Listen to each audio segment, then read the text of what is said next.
Hello बच्चों, welcome to the study education channel. आज हम क्लास 8 सोशल के ज्योग्राफी पार्ट का चैप्टर 1 करने जा रहे हैं, रिसोर्सेस। सो स्टार्ट करते हैं क्वेश्चन नंबर 1 से। क्वेश्चन नंबर 1 है, why are resources distributed unequally over the earth. तो जो रिसोर्सेज हैं वो अर्थ में अनइक्वली डिस्ट्रीब्यूटेड क्यों करे गए हैं? एक ही जगह पे सारे रिसोर्सेज प्रेजेंट क्यों नहीं हैं? Answer है, the distribution of resources depends upon a number of physical factors like terrain, climate, and altitude. Since these factors differ so much over the earth, the distribution of resources is unequal. जो resources का distribution है वो physical factors के ऊपर depend करता है, जैसे कि टेरेन, क्लाइमेट और एल्टीट्यूड। इसलिए ये जो फैक्टर्स है वो अलग होते हैं अर्थ में हर एक जगह पे, इसलिए इनका जो डिस्ट्रीब्यूशन भी है वो भी अनइक्वल है। क्वेश्चन नंबर 2 है, what is resources conservation. Resource conservation क्या है? मतलब जो रिसोर्स है अपने प्रेजेंट में, natural resource, man made resource और ह्यूमन रिसोर्स, तो ये जो तीनों रिसोर्स हैं इनको कंजर्व करना क्या होता है? तो using resources carefully and giving them time to get renewed is called resource conservation. Resources को केयरफुली यूज करना और उनको टाइम देना रिन्यूड होने के लिए, इसको कहते हैं रिसोर्स कंजर्वेशन। थर्ड आंसर है, वाई आर, क्वेश्चन है, why are human resources important. जो ह्यूमन रिसोर्सेज हैं वो इम्पोर्टेंट क्यों है? आंसर है, people are human resources and human resources are important. जो पीपल है वो ह्यूमन रिसोर्स है और ह्यूमन रिसोर्स बहुत ज़्यादा इम्पोर्टेंट है, क्योंकि जो लोग हैं वो नेचर का बहुत अच्छे से यूज़ कर पाते हैं, काय के थ्रू बहुत सारे रिसोर्सेज को अप्लाई कर सकते हैं, नॉलेज, स्किल और टेक्नोलॉजी के थ्रू। ये अपना सिंपल आंसर है कि जो ह्यूमंस हैं तो सबसे बेस्ट यूज़ हर चीज़ का उनको ही पता होता है, तो वही हर चीज़ का यूज़ कर सकते हैं। उसी प्रकार इन्होंने भी रिसोर्सेज का बहुत अच्छे से यूज़ करा है। अर्थ की डिफरेंट डिफरेंट चीज़ सोर्सेस को इन्हें डिफरेंट डिफरेंट चीज सिचुएशंस को हैंडल करने के लिए।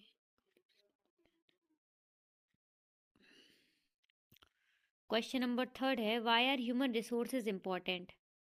ह्यूमन रिसोर्स क्यों जरूरी है? आंसर है, people are human resources and human resources are important. जो पीपल है वो ह्यूमन रिसोर्सेज हैं और ह्यूमन रिसोर्स इम्पॉर्टेंट है because people can make the best uses of nature to create more resources. क्योंकि जो लोग हैं वो नेचर का बेस्ट यूज़ कर सकते हैं और ज़्यादा रिसोर्सेज बनाने के लिए, by applying knowledge, skill and technology, knowledge, skill और टेक्नोलॉजी का यूज़ करके। क्वेश्चन नंबर 4 है, व्हाट इज सस्टेनेबल डेवलपमेंट। ये अपना लास्ट क्वेश्चन है, तो इसका आंसर देखते हैं अपन। Balancing the need to use resources and also conserve them for the future is called sustainable development. तो क्वेश्चन में पूछा गया सस्टेनेबल डेवलपमेंट क्या है, इसी के बेसिस पर जो अपना आंसर है कि जो रिसोर्सेज है उनको बैलेंस करने की अपन को बहुत ज़्यादा ज़रूरत है और उनको कंजर्व करना भी ज़रूरी है फ्यूचर के लिए। इसी को अपन सस्टेनेबल डेवलपमेंट कहते हैं, एक तरीके से रिसोर्सेज को सेव करना। अगर दूसरे वर्ड्स में अगर देखा जाए तो carefully utilising resources so that besides meeting the present requirements it also takes care of need of future generation is what is known as sustainable development।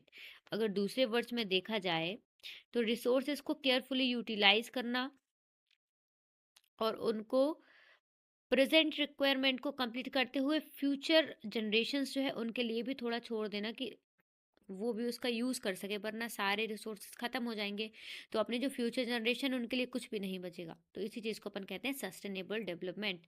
यहाँ पर अपन ने सारे क्वेश्चन आंसर्स खत्म कर दिए हैं, इसमें वैसे भी 4 क्वेश्चन आंसर हैं। अपन एक्सरसाइज में जंप करते हैं।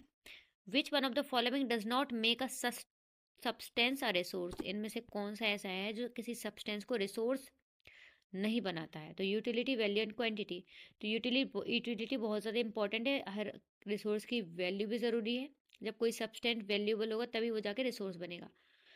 तो इसका आंसर है क्वांटिटी।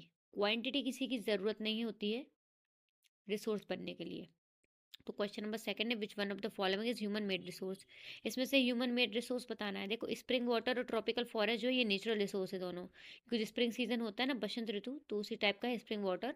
और ट्रॉपिकल फॉरेस्ट मतलब जंगल है तो वो भी नेचुरल है। मेडिसिन टू ट्रीट कैंसर ये इंसानों ने बनाई है तो इसलिए है मेडिसिन टू ट्रीट कैंसर जो है वो ह्यूमन मेड रिसोर्स है। And question number third is biotic resources are, biotic resources बताने हैं derive from living things made by human beings derive from non living things. जो बायोटिक होते हैं वो डिराइव फ्रॉम लिविंग थिंग्स होते हैं, तो वो चीज़ें जो लिविंग थिंग्स के द्वारा बनती हैं उनको बायोटिक रिसोर्सेज बोलते हैं। Question number third is differentiate between the following. Differentiate करना है पोटेंशियल और एक्चुअल रिसोर्सेज में difference, ubiquitous and localised resources में डिफरेंस। तो पोटेंशियल और एक्चुअल रिसोर्स में डिफरेंस अपन देखते हैं। A resource whose entire quantity is not known. Potential resource वो होते हैं जिसकी पूरी क्वांटिटी अपन को पता ना हो, और एक्चुअल रिसोर्स वो है कि जिनके अपन को क्वांटिटी पता हो। Not being used at present but could be used in the future. तो पोटेंशियल रिसोर्स वो होते हैं जो प्रेजेंट में यूज़ नहीं हो रहे हैं लेकिन फ्यूचर में यूज़ करे जा सकते हैं। और जो एक्चुअल रिसोर्स है बीइंग यूज्ड इन प्रेजेंट ये प्रेजेंट में यूज़ होते हैं। द अब the present level of technology is not advanced enough to utilise it. क्योंकि जो अभी की टेक्नोलॉजी है वो उसको यूज़ करने के लिए एडवांस नहीं हुई है, और जो एक्चुअल रिसोर्स है उसके लिए जो प्रेजेंट लेवल ऑफ टेक्नोलॉजी है वो एडवांस हो गई है इसको यूटिलाइज करने के लिए। इसका एग्जांपल जैसे uranium found in Ladakh which could be used in the future. जैसे लद्दाख में यूरेनियम अभी पाया गया है वो फ्यूचर में यूज हो सकता है। ऐसे अपन एक्चुअल रिसोर्स के एग्जांपल देखते हैं। Dark soils of the Deccan plateau in Maharashtra. Maharashtra में जो डार्क डार्क सॉइल खोजी गई है अभी डेक्कन प्लेट्यू में, उनका उसका यूज अभी अपन इजीली कर सकते हैं। अपन सेकंड डिफरेंस देखते हैं ubiquitous resource and localised resource. So ubiquitous resource is a resource which is found everywhere. वो रिसोर्स जो हर जगह पाया जाता है उसको बोलते हैं ubiquitous resource. Localised resource a resource which is found only in a certain place. Local area में पाया जाता है सिर्फ एक ही जगह पे, वो लोकलाइज्ड रिसोर्स होता है। सेकंड डिफरेंस जो है ubiquitous resource and localised resource, इसको देखते हैं अपन। A resource which is found everywhere वो रिसोर्स जो हर जगह पाया जाता है। A resource which is found only in certain places जो सर्टेन प्लेसेस में लोकल एरिया में पाया जाता है वो लोकल रिसोर्स। और जो हर जगह पाया जाता है वो यूबिक्विटस रिसोर्स। तो एग्जांपल है यूबिक्विटस रिसोर्स का द एयर वी ब्रीथ। जो अपन हवा के थ्रू सांस लेते हैं ना वो है यूबिक्विटस रिसोर्स। हर जगह अपन को एयर प्रेजेंट है अपन के लिए। और लोकलाइज रिसोर्स जैसे कॉपर, कॉपर किसी एक स्पेशल जगह पे पाया जाएगा लोकल एरिया में, तो ये लोकलाइज रिसोर्स का एग्जांपल है। यहाँ पे अपन ने सारे क्वेश्चंस और पूरी एक्सरसाइज फिनिश कर दी है चैप्टर 1 रिसोर्सेज की। ये इंपॉर्टेंट चैप्टर है, इसमें से एक दो आंसर्स तो ऑब्वियसली आएंगे ही आएंगे आपके फाइनल एग्जाम में। So best of luck for your exams and thank you so much. आप हमारे साथ वीडियो के एंड तक जुड़े रहे हैं और आपने आई थिंक बहुत अच्छे से समझा भी होगा। सो हमने आज सारे इंपॉर्टेंट टॉपिक्स ख़त्म कर लिए हैं। मिलते हैं अगले वीडियो में। धन्यवाद। हेलो बच्चों, welcome to the study education channel. आज हम क्लास 8 सोशल के ज्योग्राफी पार्ट का चैप्टर 2 करने जा रहे हैं। Land, soil, water, natural vegetation and wildlife resources. So start करते हैं क्वेश्चन नंबर 1 से। Question number 1 is which are the two main climatic factors responsible for soil formation. तो दो ऐसे क्लाइमेटिक फैक्टर्स बताने हैं जो सॉइल के फॉर्मेशन के लिए इंपॉर्टेंट है। आंसर है temperature and rainfall are the two main climatic factors responsible for soil formation. तो एक हो गया टेम्परेचर, दूसरा हो गया रेनफॉल। ये दोनों इसके आंसर से दोनों क्लाइमेटिक फैक्टर्स हैं। बाकी आप इसका आंसर जो है पूरा यहाँ से विच हटा के बाकी पूरा कॉपी कर सकते हैं। तो मेन जो आंसर है वो टेम्परेचर एंड रेनफॉल है। तो सेकंड क्वेश्चन है right any two reasons for land degradation today. आज जो लैंड डिग्रेडेशन हो रही है, जो ज़मीन बर्बाद हो रही है, खेती के काम की नहीं बची है, तो उसके दो रीजंस बताने हैं, दो कारण बताने हैं। तो आंसर है deforestation and the discriminate use of chemical pesticides and fertilizers in agricultural lands are two factors contributing to land degradation. तो देखते हैं डिफोरेस्टेशन और incriminate use of chemical pesticide. मतलब आज जो अपन जब खेती करते हैं उसमें केमिकल पेस्टिसाइड्स यूज़ करते हैं ना, तो उसका जो बहुत ज़्यादा हार्मफुल इफेक्ट पड़ रहा है अपना ज़मीन। तो एक जगह अपन मान लो अगर अपने कंटिन्यूसली 10 साल वहाँ पे खेती कर ली केमिकल्स को यूज़ कर करके, तो आगे वो पूरी ज़मीन बर्बाद हो जाएगी। खेती के योग्य नहीं रहेगी। और डिफॉरेस्टेशन भी कर रहे हैं अपन, पेड़ों को काटना जो होता है वो डिफॉरेस्टेशन कहलाता है। तो केमिकल पेस्टिसाइड्स का यूज़ और डिफॉरेस्टेशन जो है वो लैंड डिग्रेडेशन का कारण है बहुत बड़ा। तो जो deforestation, indiscriminate use of chemical pesticides और जो फर्टिलाइजर्स यूज़ कर रहे हैं अपन एग्रीकल्चरल लैंड में, वो भी इसका रीज़न बन सकता है। तो ये जो दोनों हैं वो टू फैक्टर्स हैं जो लैंड डिग्रेडेशन के लिए कंट्रीब्यूट करते हैं। Question number third is, why is land considered an important resource? Land को, अपन जमीन को अपन इम्पॉर्टेंट रिसोर्स क्यों कह रहे हैं? तो land is considered as an important resource as it provides habitation to a wide variety of flora and fauna. देखो, अपन लैंड को इम्पोर्टेंट रिसोर्सेस लिए कह रहे हैं क्योंकि ये बहुत सारे फ्लोरा और फाउना मतलब प्लांट्स को और एनिमल्स को क्या देता है? हैबिटेशन देता है, रहने की जगह देता है। Also use by human beings for various purposes such as agriculture, forestry, mining, building houses and roads and setting up industries. इसी तरीके से जो ह्यूमन बींग्स हैं वो भी इसका यूज़ करते हैं एग्रीकल्चर के लिए, खेती करने के लिए, फॉरेस्ट्री मतलब जंगल बनाने के लिए, और माइनिंग मतलब खदान खोदने के लिए, बिल्डिंग हाउसेस मतलब घर बनाने के लिए, बिल्डिंग्स बनाने के लिए, रोड्स बनाने के लिए, और इंडस्ट्रीज मतलब जो बड़ी बड़ी फैक्ट्रीज हैं उनको खोलने के लिए। तो ये इसका, इसलिए इसको इम्पोर्टेंट रिसोर्स बताया गया है। सीधी बात है, ज़मीन ना होती तो क्या होता, कहाँ रहते, कुछ ना हो पाता, इसलिए इम्पोर्टेंट रिसोर्स है। So question number 4 is, name any two steps that government has taken to conserve plants and animals. दो ऐसे स्टेप्स बताइए जो सरकार ने लिए हैं प्लांट्स और एनिमल्स को बचाने के लिए। तो ये अपना क्वेश्चन से first line, to steps that, ये जो फर्स्ट लाइन है ना ये वाली, हाँ, इसमें जो है जो टू स्टेप्स हैं जो गवर्नमेंट ने लिए हैं प्लांट्स और एनिमल्स को कंजर्व करने के लिए, वो अपन साइमल्टेनियसली पढ़ते हैं लाइन से। First point is, has set up in national parks, उन्हें national parks, wildlife sanctuaries को बनाया है। इन बायोस्फीयर रिजर्व्स भी बनाया है for protecting natural vegetations and wild life.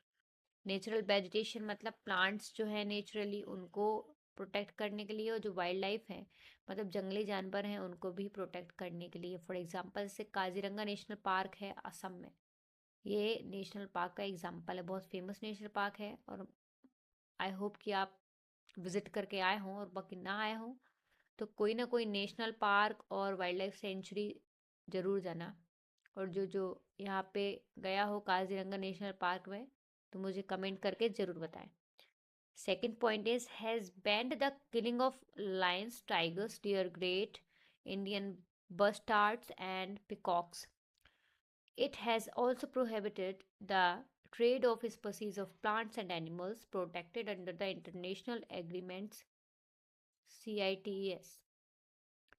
तो जो गवर्नमेंट है उन्हें लॉयंस, टाइगर्स, डियर और ग्रेट इंडियन बस्टार्ड्स को और पिकॉक्स को किल करना बैन कर दिया, मतलब अगर इनको कोई मारेगा तो वो कानूनन अपराध हो जाएगा।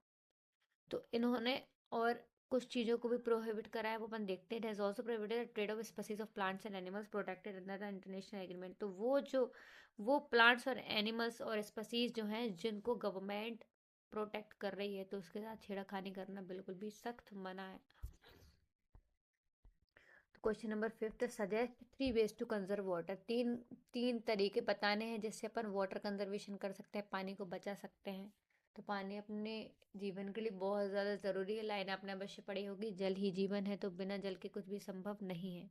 तो answer is 3 ways to conserve water is rain water harvesting. Rain water harvesting के थ्रू आप इसको सेव कर सकते हैं, कंजर्व कर सकते हैं। Lining irrigation, canal to avoid seepage of water, जिससे पानी ना बहे।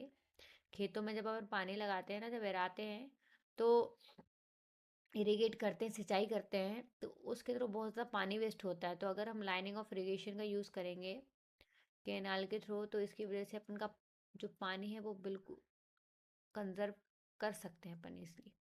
तो third point is replenishing ground water bye promoting afforestation. Afforestation को प्रमोट करके आप ग्राउंड वाटर को भी रिप्लेनिश कर सकते हैं। मतलब जैसे जो भी पानी ज़मीन के अंदर चला गया है, अगर आप पेड़ पौधे लगाओगे तो वो पेड़ पौधे दोबारा उसी पानी को सोख लेंगे और खुद में यूज़ कर लेंगे और रिजल्ट में अपन को कुछ ना कुछ देंगे। इसलिए जंगल बनाओ, पेड़ लगाओ। टिक द करेक्ट आंसर में जंप करते हैं अपन। तो first question is which one of the following is not a factor of soil formation. तो इनमें से कौन सा फैक्टर सॉइल फॉर्मेशन का नहीं है?